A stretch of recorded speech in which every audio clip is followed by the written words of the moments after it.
Hi, welcome back to the second online story time for Holy Troublemakers and Unconventional Saints.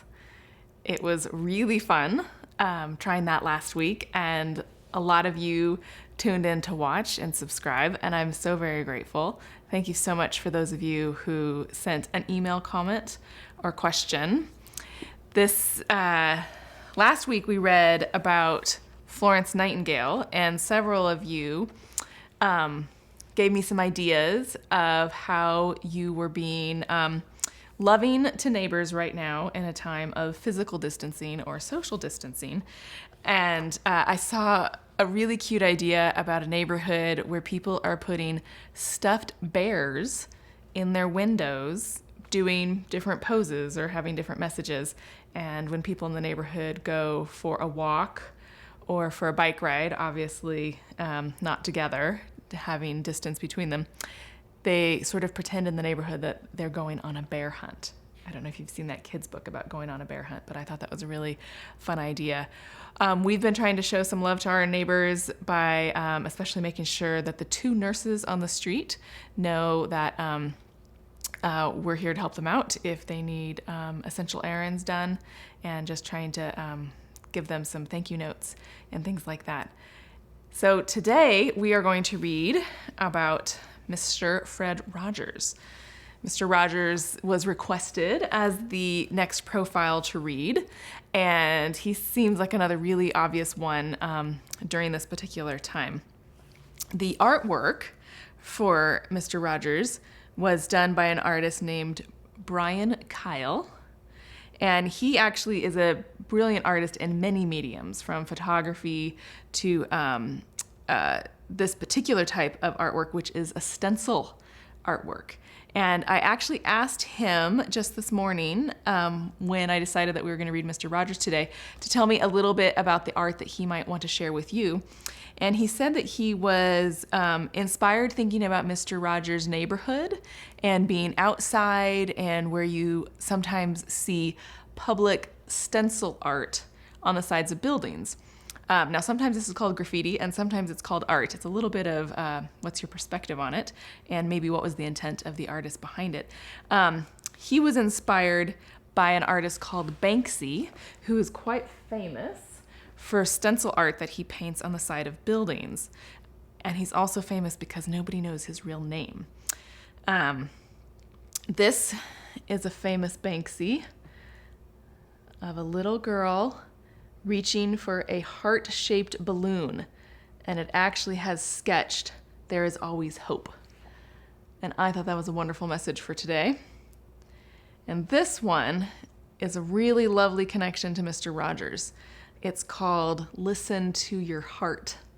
And it's actually a stencil with a peace sign and a heart, and sort of an old-fashioned doctor listening with a stethoscope to the heart.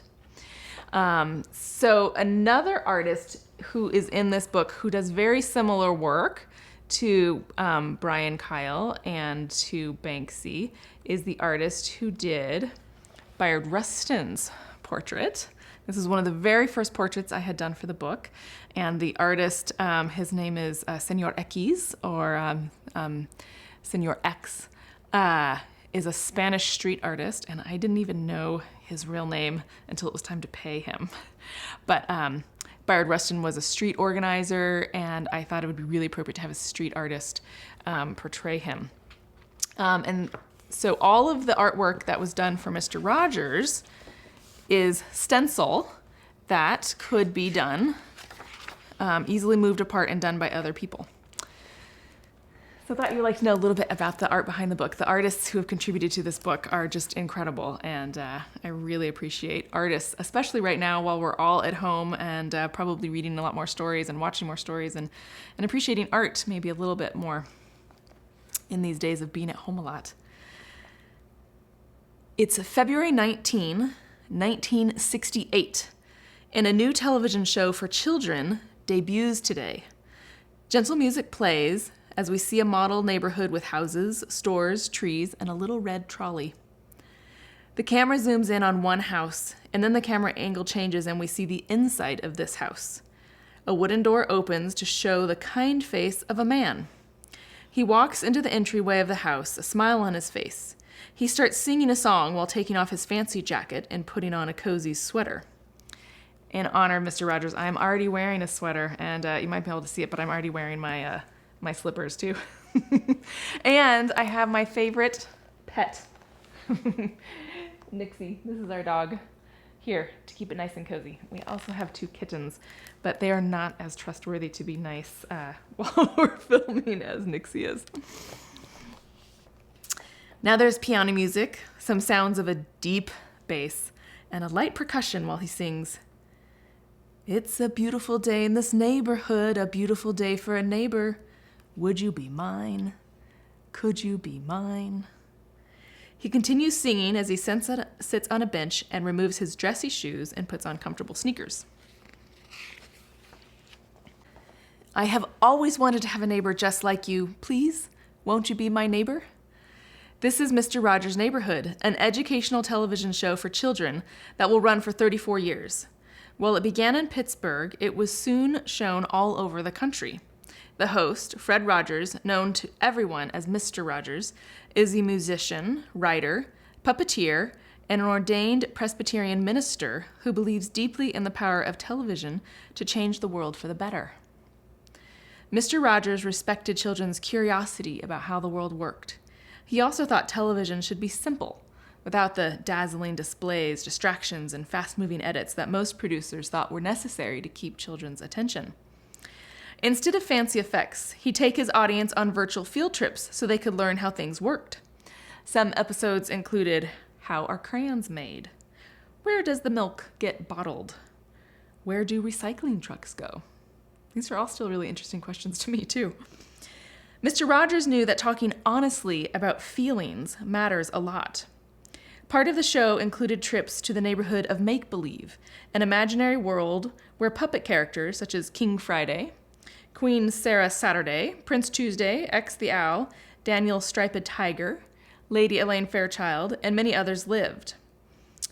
Many people don't know that Daniel Tiger's neighborhood, which is inspired by the Striped Tiger puppet, is all based on Mr. Rogers' works, and that's a show that my 4-year-old still loves watching.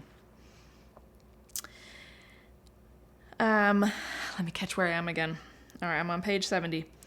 Down here. In the show's imaginary world, Mr. Rogers helped children deal with all sorts of feelings, happy feelings and more difficult feelings, like anger, loneliness, and sadness.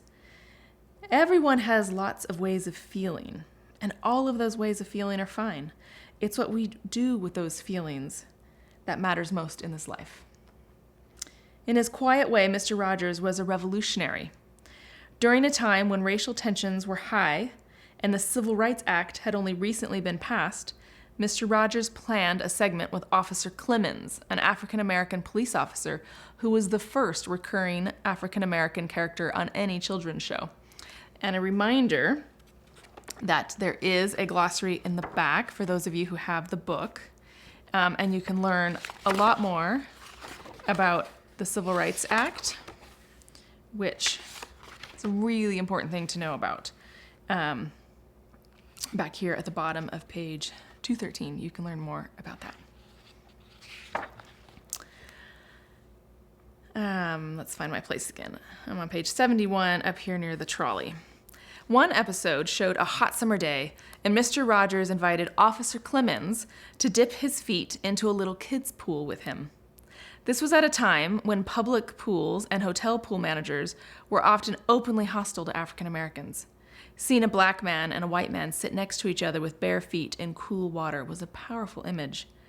They didn't say anything directly about racism during the show, but they enjoyed cooling off together. That's the gentle way in which Mr. Rogers taught and modeled the type of community he believed in.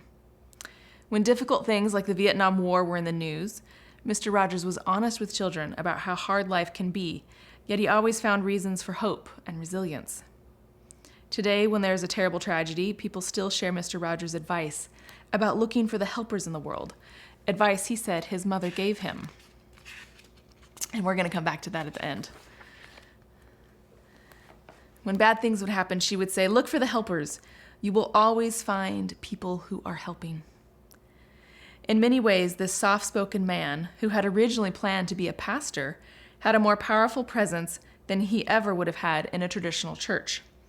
For decades, to his large television audience, Mr. Rogers modeled respect for all people. He wrote interactions for the show based on his beliefs that honoring our neighbors is a key part in how we live out God's love and purpose in this world.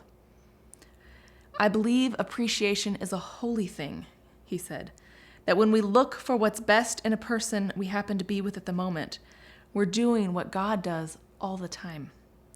So in loving and appreciating our neighbor, we're participating in something sacred." Recently, a personal conversation Mr. Rogers had years ago with a friend who was gay became part of the news and made Mr. Rogers even more special to the LGBTQ community. And again, there's some good definitions in the back for LGBTQ and many other terms in the chapter. Mr. Rogers' friend was explaining a scale that researchers use to categorize someone's sexual orientation. The friend wrote many years later in a book that Mr. Rogers said, "Well, I think I must be smack dab in the middle, because I have found women attractive and I have found men attractive." Mr. Rogers was married to his wife Joanne for 50 years and never publicly identified as bisexual. Bisexual is somebody who could fall in love with either a man or a woman. And died in 2003. The broader culture has changed a lot since his conversation with his friend, and it's always hard to assign someone an identity that they may not have claimed for themselves. But Mr. Rogers was clear that all people are unique and worthy of love and respect just exactly as they are, and it seems safe to say that he would support LGBTQ people. "Love isn't a state of perfect caring," he said. "Love is an active noun, like struggle. To love someone is to strive to accept that person exactly the way he or she is, right here and now." The enduring legacy of Mr. Rogers can still be felt today. He modeled what he thought the world needed more of and insisted that each person is valuable. He ended every one of the 895 episodes of Mr. Rogers' Neighborhood with this message: "You help to make each day a special day just by being yourself. There's nobody else in the whole world who's just like you, and I like you just the way you are."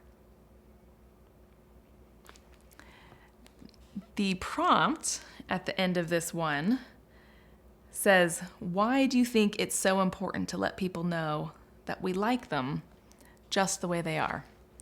Mr. Rogers definitely emphasized that each person is special, each person is unique and worthy of love, worthy of respect, just because they are. They don't have to do anything to earn that.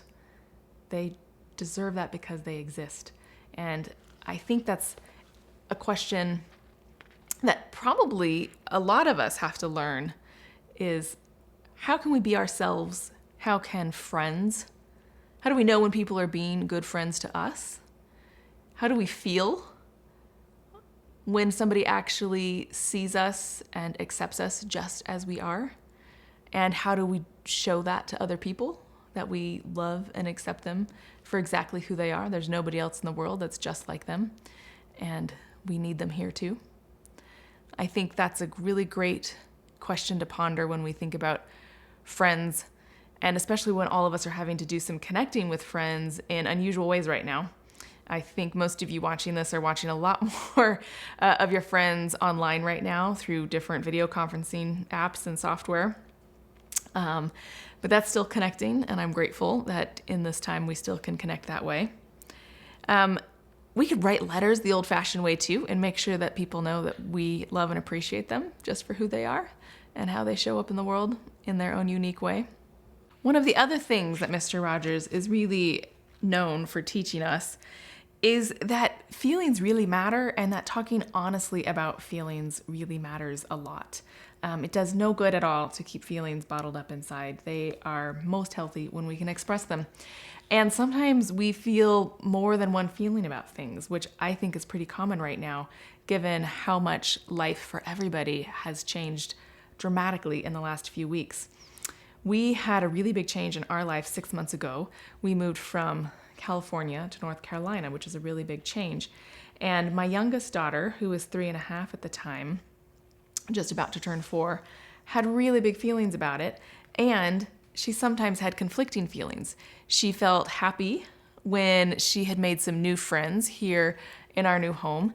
And she felt really guilty about feeling happy and having fun with new friends because it made her miss her old friends, who of course she still loves very much. And we tried to sing a song that was from one of Daniel Tiger's Neighborhood's stories about it's okay to feel two feelings at the same time. And I think right now in particular, taking a moment to assess, what am I feeling? How am I feeling about the changes in school? How am I feeling about my changes in travel plans or my extracurricular activities? My family is around all the time, which can be wonderful, and sometimes it's also stressful. And I think it's okay to be honest about those feelings. There are losses that might seem small in the big scheme of things, but it's still okay to acknowledge those losses. And maybe your family has somebody who's gotten sick or has a close friend who's gotten sick, and it's okay to acknowledge that those are difficult feelings, and sometimes we're scared, and it's okay to talk about those things. Mr. Rogers really modeled that honoring our feelings is a part of honoring and loving ourselves and being kind to ourselves. And it's only when we're kind and loving to ourselves that we can also genuinely be kind and loving for other people as well. So I think that might be a good follow-up question from Mr. Rogers' story, is to think about, how are you feeling right now? What's going on in your heart? And it's okay if those might conflict or even change from hour to hour sometimes. It is all okay. And one of the things that I thought Mr. Rogers might want us to think about in these days of COVID-19 sheltering in place is, what are ways that we can appreciate and honor our neighbors right now? He was really known for promoting being a good neighbor and loving our neighbors and appreciating our neighbors for just exactly who they are. And I think all of you are already doing some great things. I've seen some wonderful things come in.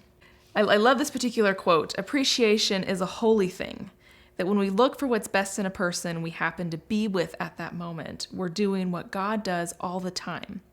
So in loving and appreciating our neighbor, we're participating in something sacred. Now, sometimes the people who it's hardest to appreciate and see right in front of us is our family, because we're the closest to them, and so they can also annoy us the most. So how about, if you feel up to it, if you have a sibling or a parent or a step-parent or somebody who's in your immediate household who maybe can get on your nerves a little bit more in this time when we're all together a lot, what is one thing you can find in them that you really appreciate? And think of that as seeing that person through God's eyes, and appreciating that in them is a sacred thing. And maybe we can acknowledge that for them and say, I really appreciate this about you. And that is some homework that I think Mr. Rogers would really be proud of us for trying to do right now in this time when we all especially have to be together. And another thing is, actually, most of Mr. Rogers' TV episodes are all available for free to watch online. And they can be really good reminders of his spirit in a time like this. So I would love to hear from any of you about ways that you are appreciating the people who are right around you right now for just who they are. What's something you appreciate about them? Maybe it's something you would like to drop into an email. I would love to hear from you. My email is super easy to find on our website. If you just go to holytroublemakers.com, you can click the contact link, and it's really easy to find me. Or you can just email support@watchfire.org, and that comes right to me. And if you have any suggestions about whose profile I should read next week, the list of people is all here in the very front, and I would love to hear from you. Thank you so much to those of you who subscribed to this new YouTube channel. I'm super new to all of this, and I believe we are now over 100 subscribers, which means we can get a custom URL, and I really appreciate all of your encouraging words and thoughts.